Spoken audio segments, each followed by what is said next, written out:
bigot sandwiches. Whoa, what? So beautiful! You know, there comes a time in every franchise where it has to die. When a franchise is good, after it's said its piece, it ends. But the ones that go on end up dying. And they don't die in a pretty way at all. I've seen a lot of good shit I like die. Mass Effect died, and then we witnessed the zombie that was Andromeda walking around. Star Trek has been dead for a long time. Don't get me started on the other Space Wizards franchise. Hell, even my favorite series of all time, Monkey Island, has some shitty thing. Every game after 3 doesn't fucking exist, okay? There's a special kind of lethargy I feel when it comes to stuff that never really needed a sequel in the first place. Leaving the bittersweet ending where it was seemed like a great thing to me, but then a cuckman named Druckmann decided that shilling for his ideology and trying to squeeze all of the dollars out of this thing was more important than the little dignity he might have allegedly had, maybe not. And so we have this. How the fuck? Let me be clear about it too. Yes, the politics is annoying, but I am just as annoyed by the writing in general. I think that someone that focuses entirely on politics as an excuse to shit on a piece of media is doing it wrong, and also doing it a disservice by not looking at the other element. So I'm not entirely going to focus on that, but it is there. It's like with Batwoman. The bad politics is shoved in there, but you barely really mention it after a while because it's surrounded by bad writing in general. It wouldn't matter if the politics reflected mine exactly. I would still be mad that there was politics in there in the first place because it doesn't belong. And yes, I have been invigorated by your want for more Batwoman reviews after this last one finally got done, so expect more in a week or two. We're doing it regularly again. Okay, let's go. You know something is really bad when I start stalling and talking about fucking cocaine instead. The screen that marks the beginning of the end is grey with foggy water, stretching into an endless cold sky that melds with the ground and makes everything spiral into a pointless, endless, soupy mess, while a boat bops lonely in the water. Fitting, isn't it? I mean, when it opens with a Joel, it looks nice, and I would have a slight bit of hope if I didn't know what was coming. But now every scene with him just feels insulting.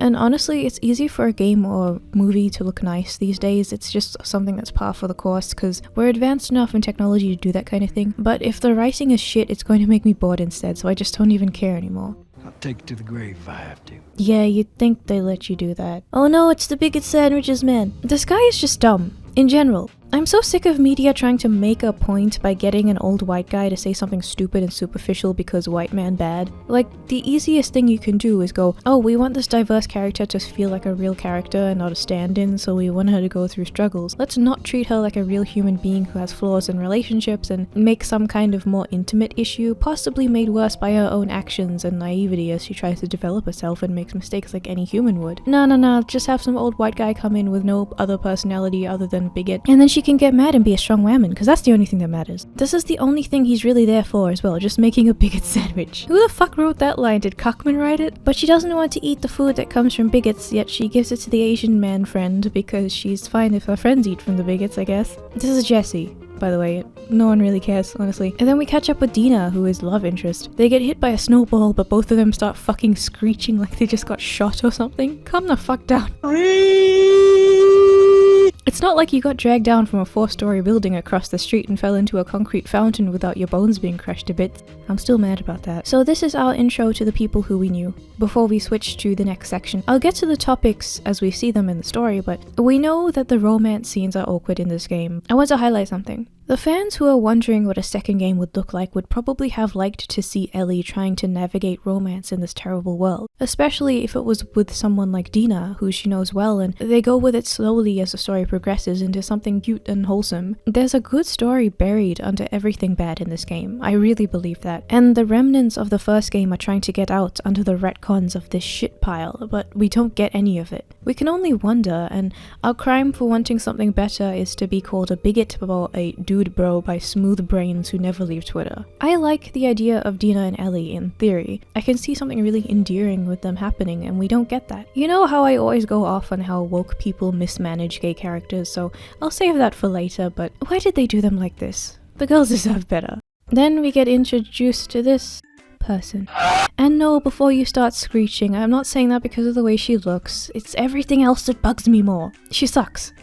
But if we're really going to get into the way she looks, how the fuck did she manage this in the apocalypse? I think everyone will look a little bit like this, like in the tiniest way because of the circumstance. So making someone overly feminine and soft and then having them in the battlefield doesn't make sense either. I get that. But that doesn't mean that it'll be okay to make someone who looks like they're chugging the supplements that Alex Jones sells on his show. Just because you don't want Princess Peach doesn't mean you can give me a thwomp. She looks like she makes Milo on the stove. Okay, I'm sorry. I made that stupid joke in the Chaz video and it isn't even funny, but I keep doing it. Dumbest channel meme ever. They present this as mysterious since it's the start of the game, and we technically don't know who Abby is when we play it, but we all know by now who this person is. She's gonna hunt down Joel to kill him. That's what they're up to. You know it already. They do that annoying thing in fiction where the character asks, "What is it?" and the other character says, "Just follow me."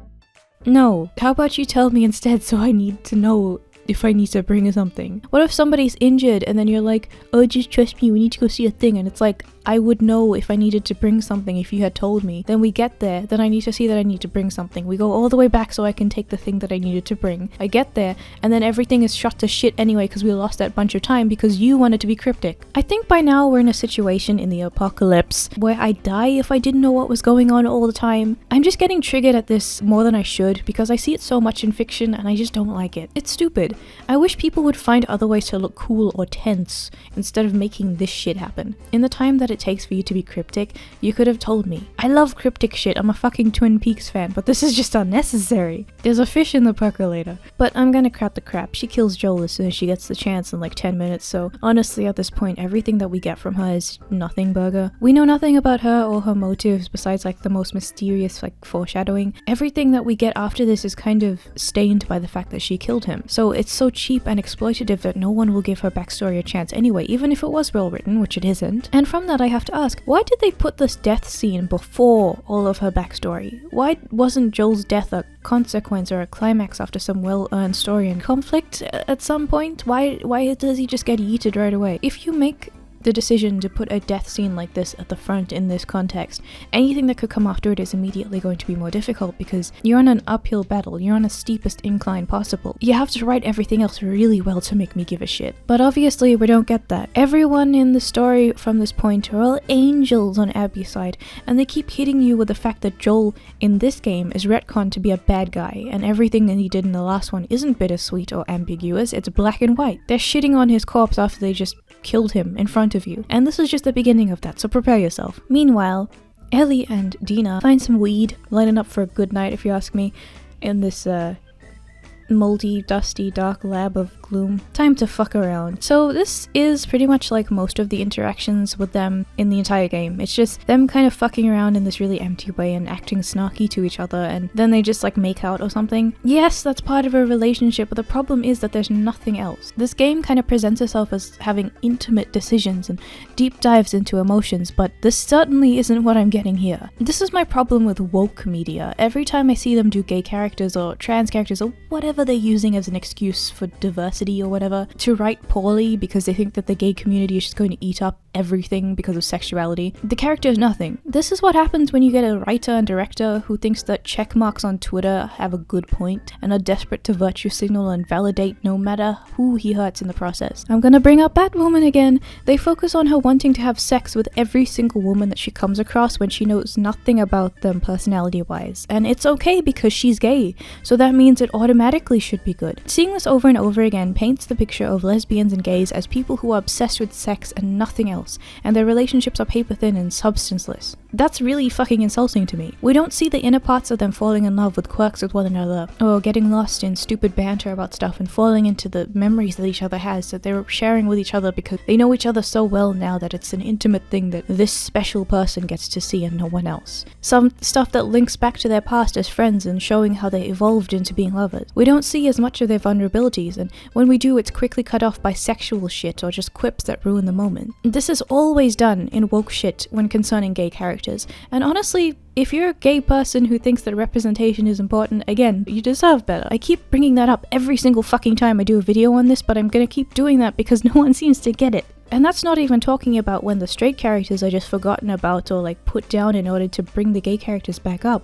A whole nother thing. When watching reviews like these, you've probably heard a criticism along the lines of, why are they rubbing it in our faces that this character is gay? Some people might mistakenly think that people just don't want gay characters in media when they say this, and that's not true. I'm sure that might be true for one or two people, but mostly it just means what I just explained. The way that the character is treated is so stupid, and they just keep erasing everything else about this character besides them being gay and doing a disservice to them, that it ends up being really insulting, and that's why they're rubbing it in your face. So I really wanted to bring that up to just clarify that as well. It feels exploitative. It's like someone saying, oh, that's a gay character, just toss them some sex scenes, that's all they're worth, they don't deserve any more. It's like those Christian shows that Kirk Cameron is. People criticize those shows because they're written badly. There's always that one brainlet who goes, wow, how dare you hate my religion, you're going to hell for this. Even though you didn't bring up anything about religion, you're just talking about the writing of the movie. It's not that people hate the identity or anything, maybe some people even like the politics, but it's just that the way that it's handled is shit. If you're so offended when someone shits on your beliefs or identity, why don't you get mad at the movie itself for representing you in such a bad and exploitative light in the first place? Why don't you just wish for better representation in media? Why are you getting mad at me for pointing out why it's bad? Ellie tells her about why she is immune, and then they get mad at Jesse for coming in because they were taking too long being stupid. Oh no, there's problems happening now, I wonder who's going to die. So let me explain what happens here. So these two, Tommy and Joel, just happen to be on patrol at the time that Abby's gang is looking for them. Then there's a storm that happens to come in and forces them into a zombie horde that happens to be passing, so that they can go to this place where Abby's gang is to take shelter.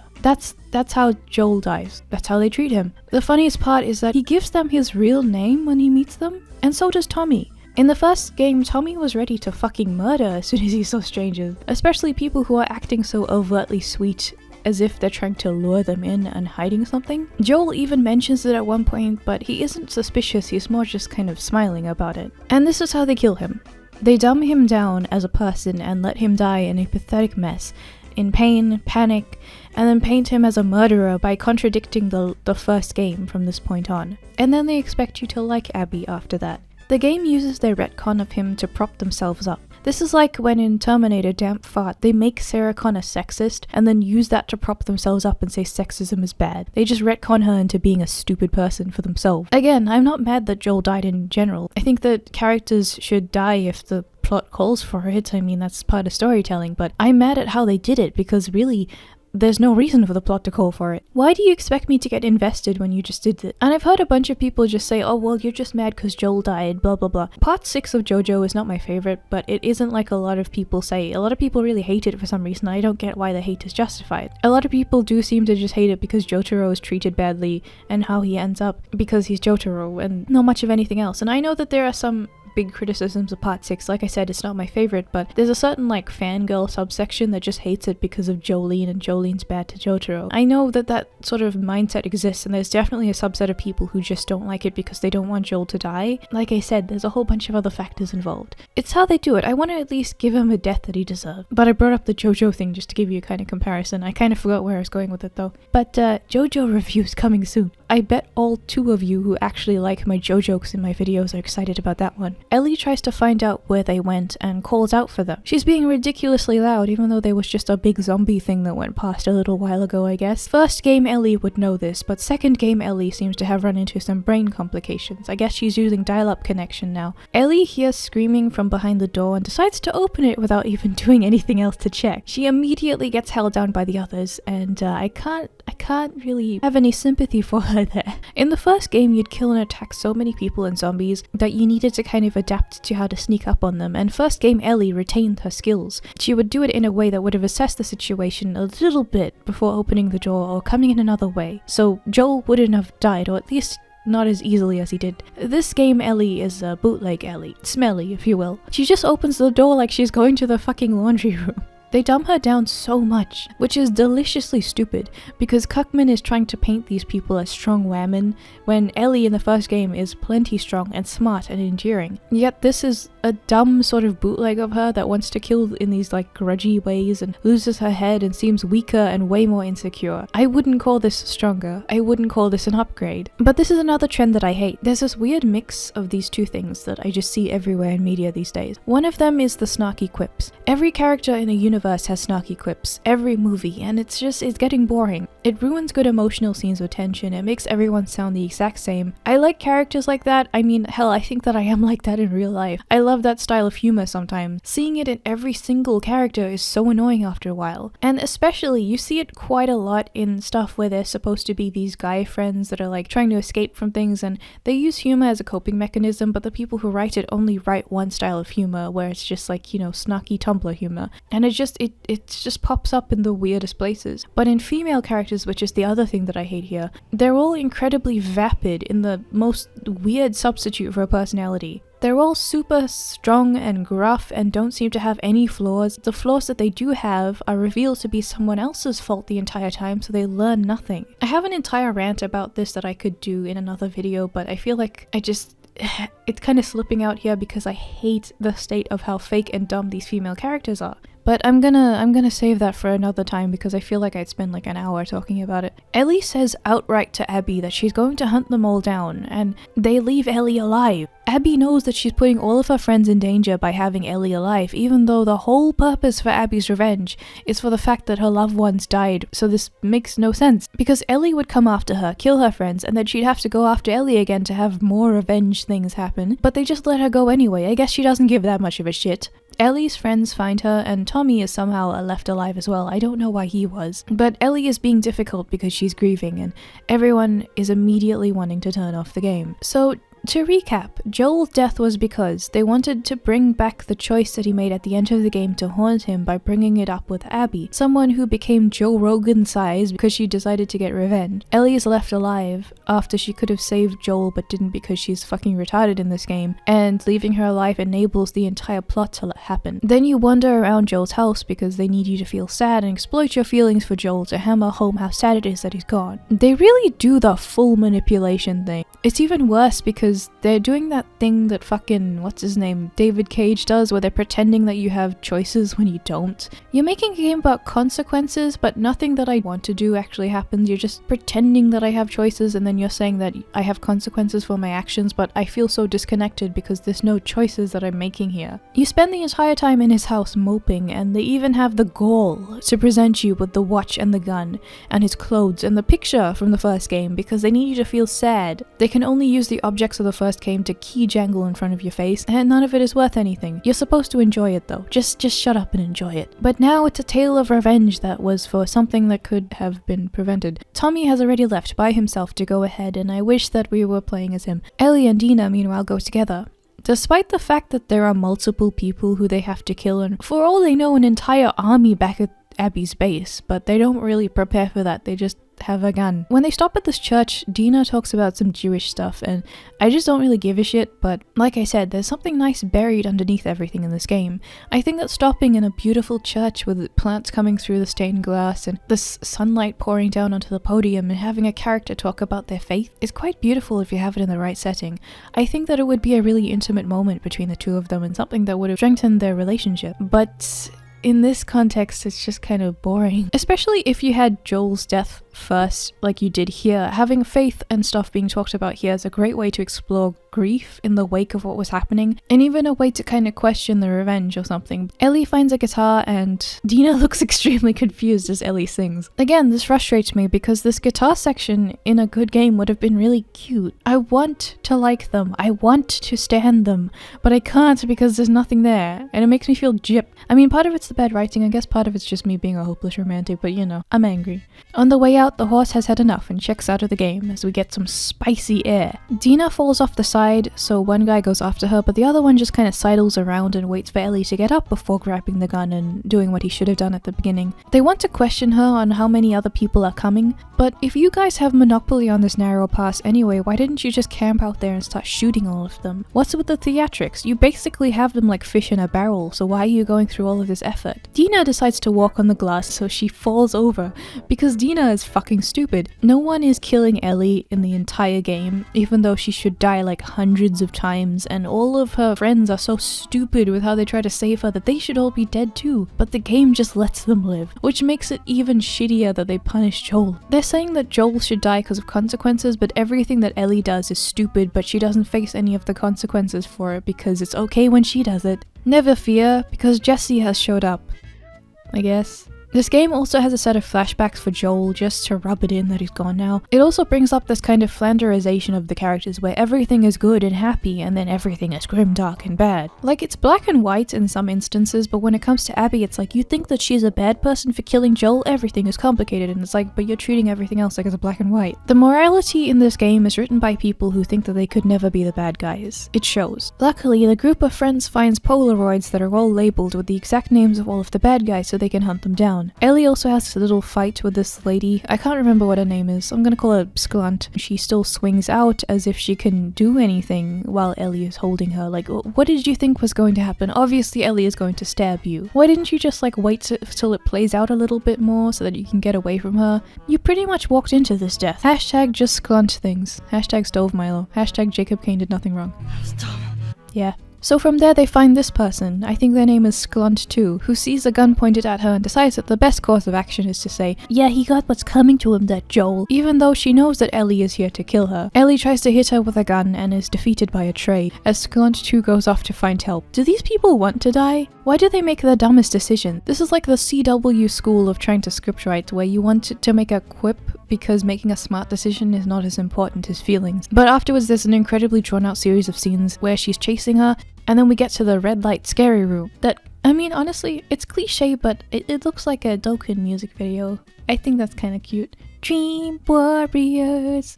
So there's another stupid mini fight and Sklunt 2 is like, oh my god, you're the immunity girl. And Ellie gets info out of her, sort of. She starts to get some info out of her about the fireflies, but then Sklunt doesn't want to give up any info about where Abby went, so Ellie hits her, and instead of stopping and going, okay, now do you want to tell me? She just keeps hitting her, so, I mean, that happens. So concerning the fireflies, there's no more of them, so I guess that's Joel's fault as well. In this scene, Dina cleans up Ellie, and it would have been really cool if they got to talking about what was happening and we'd had some really good relationship stuff beforehand, but I don't see any of that here. The lore of the first games makes the fireflies sound like crazy people, and you can't use vaccines on a fungus anyway, so I think that it was kind of contradicted in this game, isn't it? Joel didn't know that anyway, but this was more about Joel's reaction, and even then, it didn't make him a bad guy. But if we look at the lore of the game, it's not like, oh, Joel is actually terrible, he just didn't know it. It's like, no, you got your own game a little wrong. Go and replay the first one again. These guys are crazy. And there was a part in the first one, I think,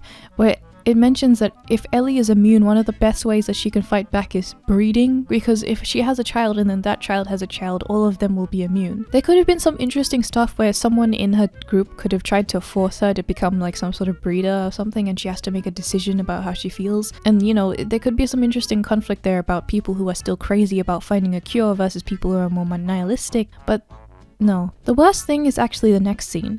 Joel, 2 years earlier, is forced to tell Ellie about what he did because she finds audio explaining stuff about a cure and he has to come clean. She makes this frog face and starts crying and overreacting as if she had no clue what was happening, and again, she's super dumbed down from before. The previous Ellie had an inkling of what was happening, and both of them knew, and they knew that the other one knew, but they didn't want to make it something that they would speak about because they knew how much pain it would bring both of them. And instead of trying to give her more context, Joel just kind of says something that makes him sound like the worst possible person ever and just doesn't bother saying anything else and just lets her walk away feeling like shit. Joel from the first game would never have done this. He would have wanted anything but that, but I guess erasing the point of the ending is all the rage now. It's like if in Old Boy, instead of the beautifully painful ending of the tongueless Odesu facing his daughter and being unable to say that he loves her after his horrible revenge story has come to an end, and the ambiguity of whether his memories were actually erased or not because he really had to choose between the horrible truth or a lie to save his love after he had come so far and transformed himself into a monster. He just has another ending in a sequel where she has access to the secret recordings of the villain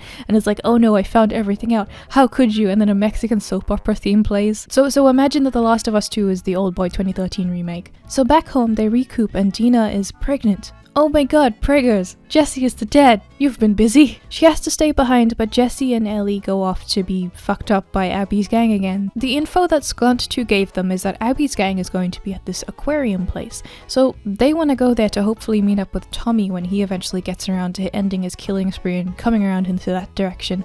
And Ellie is just kind of going after them anyway because feelings, even though she just acts like she thinks that Joel is wrong. The thousands of NPCs that are killed in this game also have backstories in some way, but I guess they're not as important. Remember how in Old Boy, when the guy who got fucked up by Odesu came back and enacted his own sick revenge for his teeth, and joining the bad guy was the only way to get it, even though we thought that he was just some random thug before? You have to do it very carefully, because otherwise you get The Last of Us 2. And what happens as a consequence of that is that I'm wondering why every other NPC isn't as important as these guys. Because what's the point? This is like Alice all over again. Why does she get the excuses? Every other villain has some sub-story. Why is hers the one that's important? Ellie happens upon these two idiots and she demands they point out the information to her on the map so she can continue on her journey. Then she gets a little too trigger happy and shoots the guy, and the pregnant lady goes down too. Oh no, this lady who's wearing baggy clothes is pregnant, and we only saw this after she dies, so Ellie is the bad guy and she decided to wear really baggy clothes so no one could identify that she's pregnant. If she's pregnant, then why is she out here? Also, how many people have you killed that have had families at home? Like, just because this one has a baby, how many dads have you killed that you didn't give a fuck about, but oh no, this one's pregnant, now you give a shit? And yeah, newsflash, people with families can have bad intentions. You don't exactly have a good choice here. Pregnant people can have bad intentions too. Have you ever seen a mom that's just smoking and drinking when she's pregnant? In a place that I used to live years ago, I walked down the street once and I saw this one pregnant lady who was just slamming fucking beers at midday, and she had a fucking cigarette in her other hand. She didn't give a single fuck. She looked heavily pregnant too. She'd probably been doing that for the whole pregnancy. And fucker didn't give a shit. Ellie doesn't have a big think about any of the other people she's killed, it's just this one. But she just has a big shock because of the cartoonishly good woman who dies. But you know, whatever, at least Tommy's here now. Tommy, save me please. They decided that after all of this horror, it's time to give up, even if Abby isn't dead, because there's been enough destruction for one day. They all know that Abby is all about the revenge anyway, so couldn't she just come after them as well because they've already killed all of her friends? Wouldn't you just take her out for the safety of it? But there's a disturbance, and Jesse kind of dies. Okay, bye. At least we established that Dina was pregnant beforehand, so now it's extra sad when he dies. But then Tommy's life is in danger, so Ellie has to hold up her hands. In a flashback, Abby's dad shows up and shows how good of a person he is. He fixes a zebra and he is a good man, and he is a literal angel with the best of intentions. This mean Joel man is mean and evil and horrible, and Abby is a good person who we should all care about. But since like I mentioned before, the original has strong implications that the Fireflies were completely insane. So even if the dad was good here, he would have gone completely insane at this point and the ending of the first game. If anything, this would have been interesting, but they're presenting him as if he was always a good guy. But then they make this really forced parallel between Abby and her dad, and Joel and Ellie right before the first game's ending is done from her perspective, and then Abby finds her dad and cries. And then we have to sit through Abby's killing of Joel a second time for good measure, because fuck you. We also have to sit through this big thing about all of the other characters that Ellie has killed because they're all super good too, and you should feel really, really sad for killing all of these innocent people. They're all good and cool, and Ellie is trash, and look at how cool we are. These are such cool people with kids and paintings on the wall. Why is this pregnant lady going with you? Leave her! Leave her at home! They immediately get attacked as soon as they leave the base. Why did you let the pregnant lady go? Abby then gets strung up and fucked with. She escapes after almost dying because Abby has thighs of steel. She carried the kid that was also there because she's a good person. And thankfully, despite being yeeted by the hammer into tiny little pieces, they managed to set the kid's wound so it'll be fine. Bones don't shatter. Then they get back and Owen is like, revenge is bad, okay? But they fuck, so it's fine.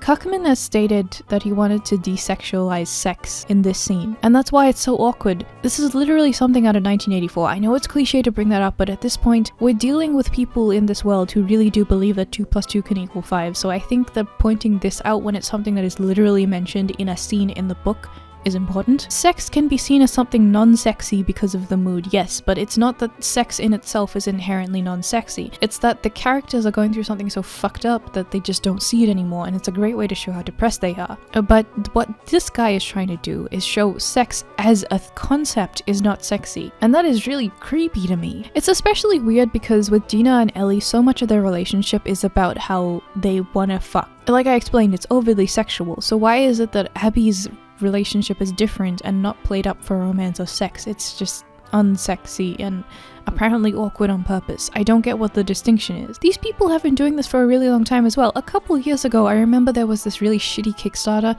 about someone who wanted to make feminist lingerie, which desexualizes lingerie. I think you mean underwear?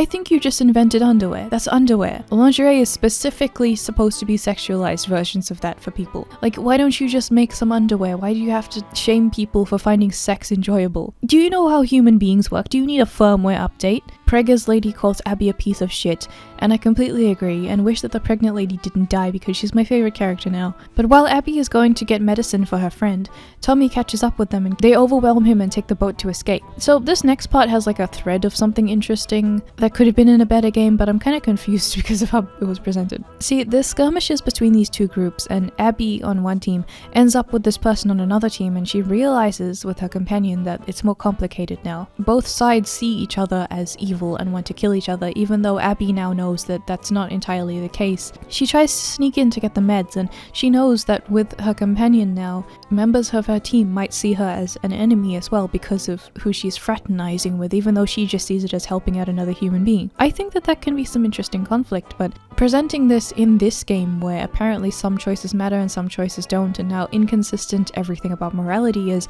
it just feels like I have more questions. Like, all of these people who confront her on her own team are about to kill her, and then they all die as well. Did all of them help zebras and keep puppies and have babies and things? Why don't they matter? They just kind of die. How many of them were dads who have families that are gonna come after you now? She leaves the island being burned to the ground. Good job. She finds Preggers lady dead and has a moment. Then she discovers that Ellie left her map behind by accident, so now Abby knows that it was Ellie that killed them and that Ellie is coming after her as well. So if Ellie hadn't been inept and left the map behind like a cunt, the game wouldn't have been able to continue because Abby wouldn't have known where to go afterwards. But now Abby knows where to go and knows everything that's going to happen next, so the game can have some couple hours to go. Then Tommy dies. We have to play as Abby for all of this next stuff as well, including beating the shit out of Ellie, which I don't know why they thought that anyone would enjoy this. So after the fact that all of Abby's friends are dead, and she knows that Ellie is going to keep coming after her, she still leaves Ellie alive. Again.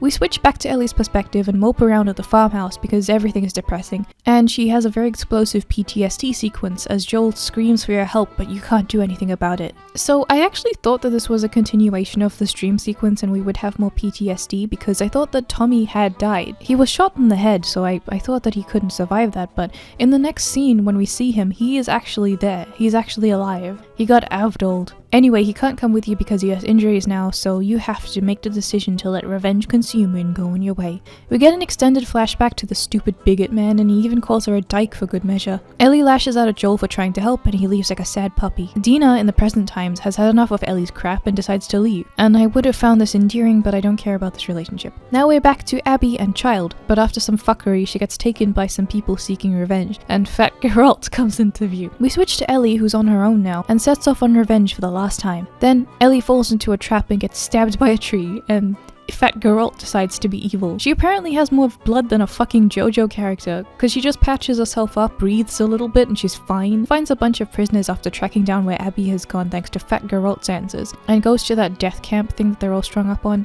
I remember distinctly after witnessing this game for myself, I went to watch Internet Historian stream it, and he forgot which character was Abby, and it was one of the funniest things in the world, but I can't blame him.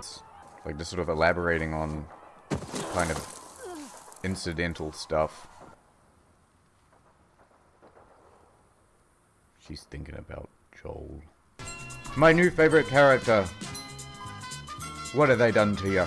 Then she cuts them down and they go escape on the boat instead of Ellie just killing Abby like she should have. She waits until Abby is putting the child into the boat before they start fighting when Abby is weakened. Ellie forces her to fight by threatening the child's life. They fight for 1,000,000 years until Abby gets her fingers bitten off, and then she lets Abby go by just having a shitty flashback of Joel again because fuck you. And it makes her rethink her position after all this time. She goes back to her home and has nothing, and everything is depressing. Ellie, in another flashback before the ending, is mad at Joel because her life would have mattered, and Joel is a bad person for wanting to protect her. I hate this version of Ellie, whatever. She can't play guitar anymore, so she puts it down. It ends.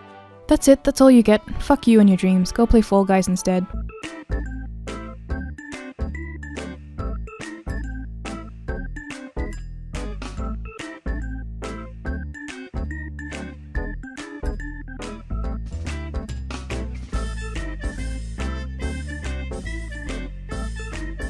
Who's been drawing dicks?